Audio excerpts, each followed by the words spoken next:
Hello and welcome to my channel. My name is Lorraine and I am the founder of a website called via50.com, which is bilingual in English and in Spanish. And I started out for women over 50, but really women of all ages come and read us, especially over 35. And I also have a couple of Facebook groups. One of them is called Your Best Age Yet in English. And it's based on a book that is only in Spanish right now, but will be published in English. This is by HarperCollins, and the title in Spanish is Tu Mejor Edad, Your Best Age to Live an Extraordinary Life. I don't know if it will make you live an extraordinary life, but I at least hope that it gives women the passion, the inspiration to keep on going no matter how many candles we're blowing out in our next birthday cake. So this particular video is, and I'm looking at a post I wrote for AARP, and I wrote it in Spanish, and the post is 7 strategies to not feel invisible after 50. But of course it could happen at any age. It could happen at 40, it could happen after having a baby, it could happen after a divorce when you're not feeling good about yourself. So I have some strategies that I use so that I don't feel invisible. If you've noticed and seen other videos of mine, today my hair is pink. So I actually have been wanting to do this for a long time, and I am pretty sure that when I go out today, I will not be invisible. Last week I only did half of my hair, ombre, and some people commented on, somebody said, "I love your style." And I was like, wow. So they actually noticed. And today I did the whole head of hair. And by the way, in case you're interested, I used L'Oreal Colorista. I used the lightest pink. There's like 3 tubes of that in my hair. And it does wash out, but only if you have blonde hair and you use the lightest shade. Otherwise, I've read that there could be some issues. So aside from the fact that when we're really young, when I was really young, I was very insecure. I had depression, I had anxiety, I had an eating disorder that almost killed me. And I was really shy, felt inadequate, and I was thinking that, you know, if you don't start accepting yourself in your 40s, late 30s, 40s, 50s, etc., when are we going to start loving ourselves? And I think that's a really important part of not feeling invisible after a certain age. I think it really is up to us to show who we are and put ourselves out there. Nobody is going to come to find us and say, "Hey, come out here, we're going to pay attention to you." So we are the ones who owe it to ourselves to do something. Like we say society does not pay attention to older women. Well, I'm society too. So here I am putting myself out there with my pink hair, with my long hair, and with what I have to say to help other women realize that life is not over after 40 or 50 or 60 and beyond.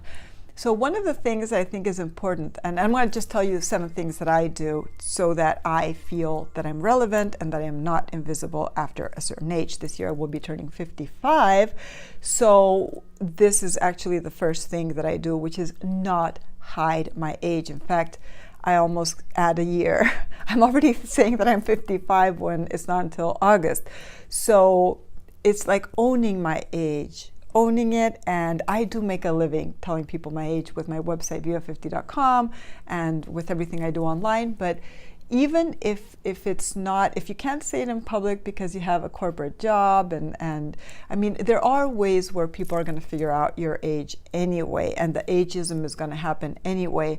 So I say, why not start by telling our age? I mean, the same way that we have, well, brown eyes or blonde hair or pink hair or a certain skin color, ethnicity, religion, all that, that is part of who we are. And our age at any given moment is as well. And oh my goodness, I interviewed Giselle Blondet, who is a Puerto Rican actress and TV presenter, and when she turned 50 a few years ago, and she told me something that I thought was beautiful. And she said exactly, she did speak of beauty. She said, "I think a woman is more beautiful the moment that she says how old she is." So I actually happen to agree with that. 2 is to develop your charisma.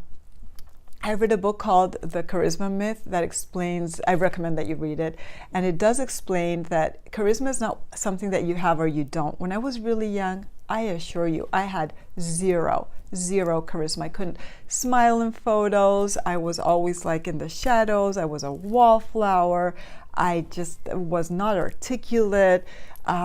So it's something I learned to develop throughout the years. I don't know. I mean, I think I have charisma because people tell me, and when I speak in public or I'm at a venue, and this past weekend I was speaking at a writers' conference, and I was, as is normal in an artist, I was doubting myself as I was speaking, and people came up to me later to say, you know what, you are so engaging and you have charisma. And I was like, oh, I have charisma.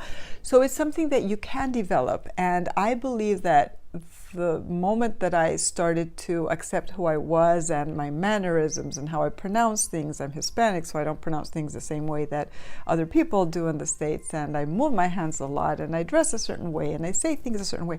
So the moment I embraced that, I felt so much more empowered and so much more confident that I actually encourage you to give that a try and see what happens. And I think you'll see that your charisma actually increases.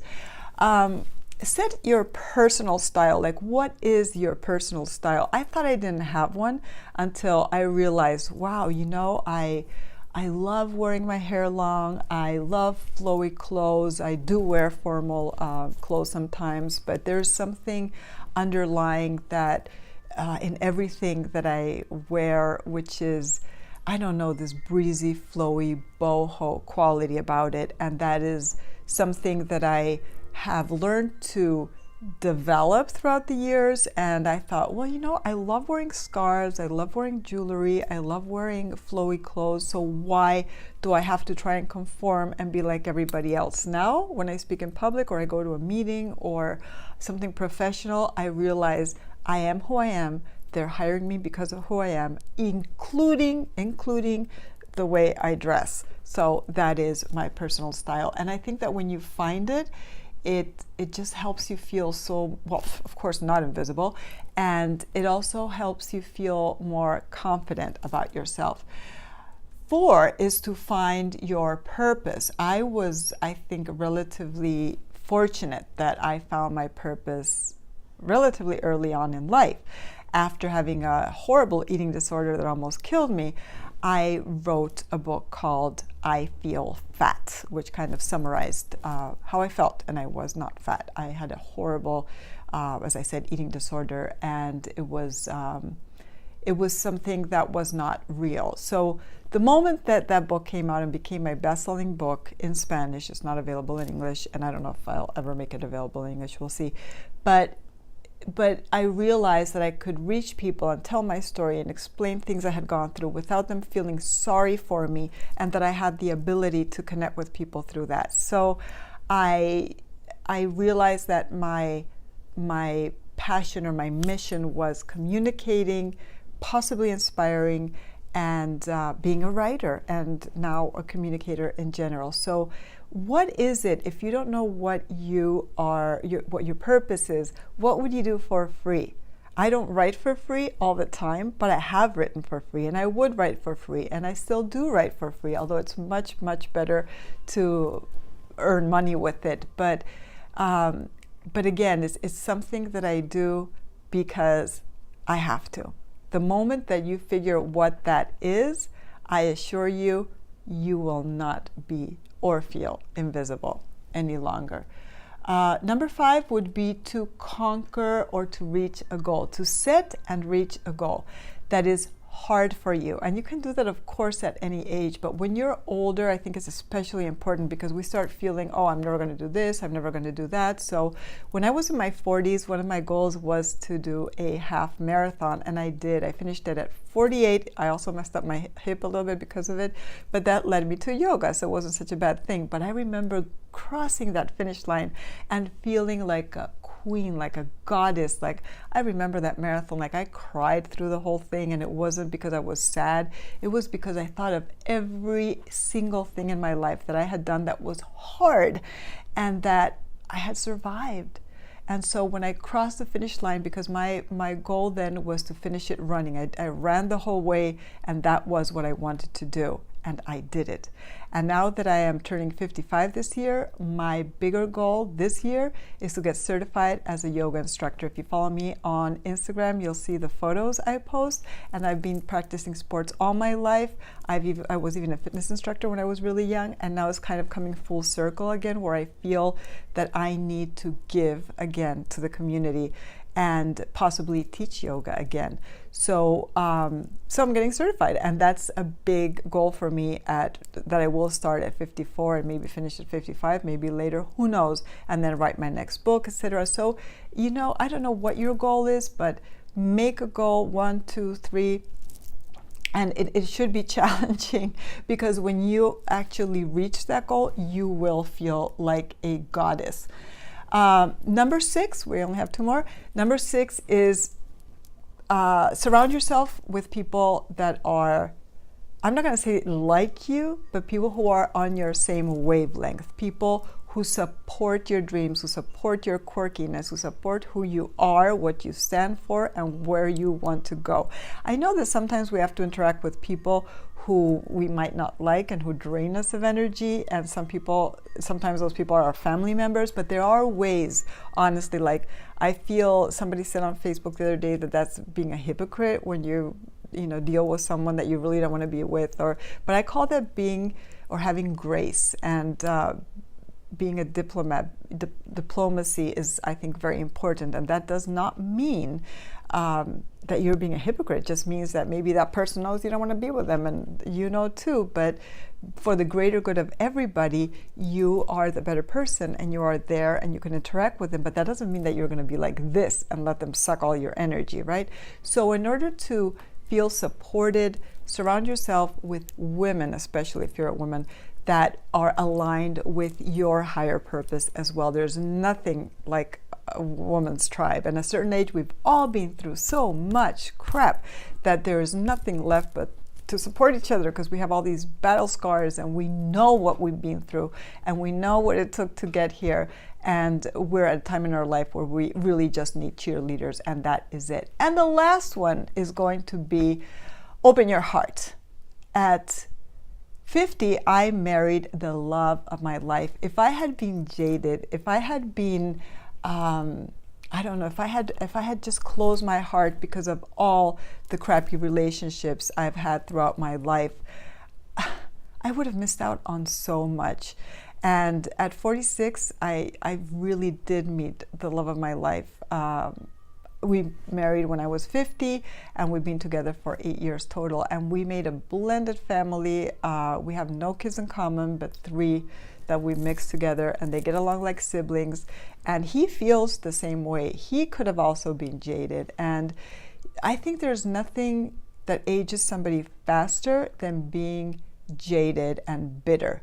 Oh goodness, when I see older people, I'm like, and somebody's jaded and in a bad mood all the time and all that, I'm like, I don't care what life did to you. We're all, there's a certain responsibility that comes with being alive, and we all have a million reasons to not believe in people, in life, in love, in profession, and whatever.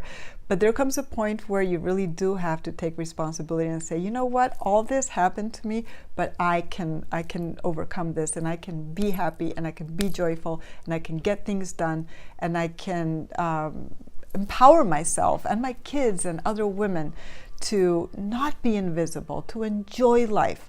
So if you would like to know what those challenges that I went through are, you can also find a book that I published, and it is available online in English on Amazon, and the title is, get a pen, oh wait, okay, Reach: From Single Mom on Welfare to Digital Entrepreneur. And that is the story of how in midlife I lost everything, and how I took responsibility, and I also opened myself to serendipity and to possibility, and rode it out and rode the waves of opportunity, and found myself in midlife at the best possible place. better than I've ever been at. So if I was able to do that, I'm sure you can too. So those are my 7 tips to not feel invisible after a certain age. If you have any others, please let me know. If you somewhat or a lot enjoyed this video, please, I was going to say encourage you, but no, please subscribe to my channel, and let's help women help each other. Thank you for watching.